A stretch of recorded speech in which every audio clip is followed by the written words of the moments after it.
Put the 50 on. Yes. Hey, what's up? What up, 50 Cent? What's up, big homie? Oh, man, everything is good, man. Man, it ain't all good, man. I ain't had no Reebok since you gave me some in Vegas. I know, but I got to switch it up. Reebok went out of style, man. We gotta do something next. What you got now? What you got for me now, 50? Oh, man, we got to do something high end, man. I'm going to bring something from Christian Louboutin or something like that, man. Okay, all right. I'm still It done shifted. Yeah, I'm still in the project. You could just give me some Jordans or something, and I'm straight. I don't need all that Christian Louboutin and all that. Yeah, we need to do it every now from time to time. You know, the ladies, they don't mind spending to look good now. You yeah, right, now, you right. I don't mind, so you can send some my way. I'll take them. I'm not in the hood no more. He said, He said, if I am in the hood, I'm going to be there with these on. And you gonna get robbed. No Limit Larry, the Morning Madhouse. Want to say what's up, that big homie 50 Cent live on the phone inside the Madhouse. 50, what's been good with you? What's been up, man? Man, everything's good, man. I've been working on this project, Animal Ambition. Like the music, the whole album is about prosperity. Mm-hmm. So I wrote it from all different perspectives. Like the first song I released was called Hold On, and it was about the jealousy or the envy connected to it. So, you know, when you grow up in environments where you don't have a lot, progressing too fast in front of them can cause some things. And you know, they'll start looking at your house like it's the bank to make a withdrawal out of. You damn right they will. Mm-hmm. Yeah. So it's called Smoke, right? Smoke is featuring Trey Songz. Mm-hmm. It's a song. It's produced by Dr. Dre. I actually recorded it in Los Angeles, and I got with Trey again, so we re-recorded his vocals. You know, and we worked on it. It's a hit. It's a hit record. I think it's a hit. So, you know, I just really want to see how people respond to it. So Animal Ambition is actually going to be on iTunes, right? Yeah, it's available on iTunes. So a lot of folks are saying this album is 50 back to get rich or die trying. What do you feel about the folks that are saying that? Well, you know what? That happens to every artist that has enough success. Like, if you have long enough career, you'll have peaks and valleys in it. Mm-hmm. And for me, like, I didn't even have a real low point. I just went to focus on other things.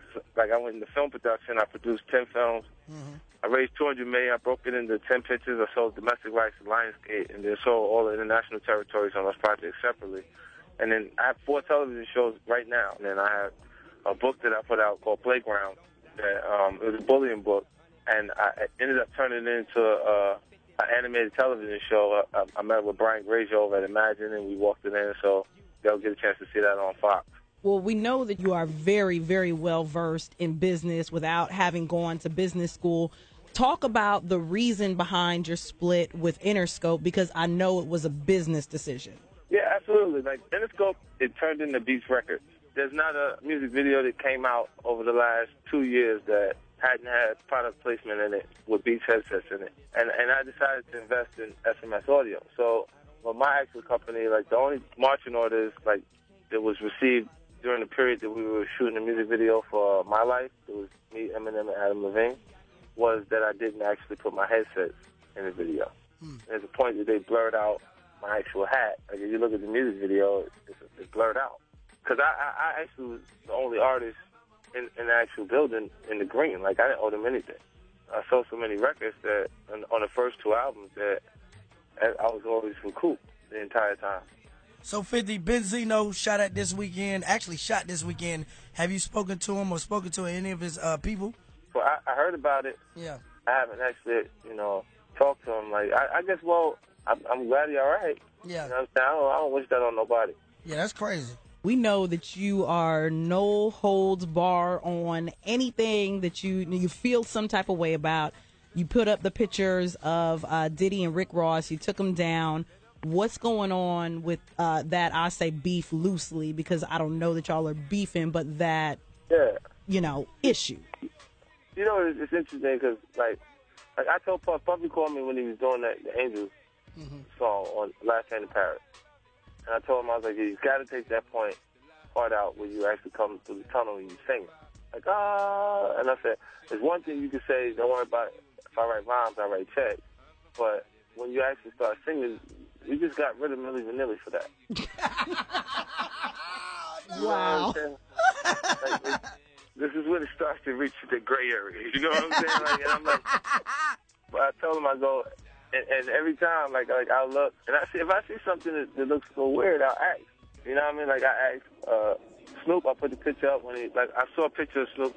They know I'm a Snoop fan. Yeah. Like I love his music. I love him. When I see like he had like the French manicure. Right. You had to say something. Now, look, things are changing now. Don't think it ain't 2014 now. You know what I'm saying? So I'm like, yo, what you trying to tell us something? 50, you a comedian, man. Yeah. 50, you silly. Definitely. Well, I want to ask you, I know you have a track with the Locks while we're talking about beef, and, you know, you and Jadakiss and Styles P had your issues. How did you end up getting them on a track on Animal Ambition? I just called them, and it came together. Because, like, we did a track before this one. It was for him. It was called Dark. Jadakiss had sent the song over, and I wrote on it. And then I called him on this project because I was like, this would be the actual time to do it for me. You know what I mean? It's a transitional period, and it allows people to see. I won't let that beefing or you arguing with another artist, because it's just the competitive nature of our art form that forces that to take place. And I won't let that overshadow the actual work, because that doesn't sell records. Hit records sell records. Speaking of the album, Animal Ambition, you also got the Dirty South on the album. You got Yo Gotti on that thing. How did you hook up with Gotti? Are there any chances of getting my big homie Lil Boosie on the album? Yo, listen. Yo Gotti, I had met him because he was working with Chris. Like, that was his manager at one point, too. Like, he was working with Chris Lighty. And from that period, like, following it, I watched how some artists kind of, like, dwindled away, or you didn't actually see them be active anymore. And then I watched Yo Gotti continue on his path of success.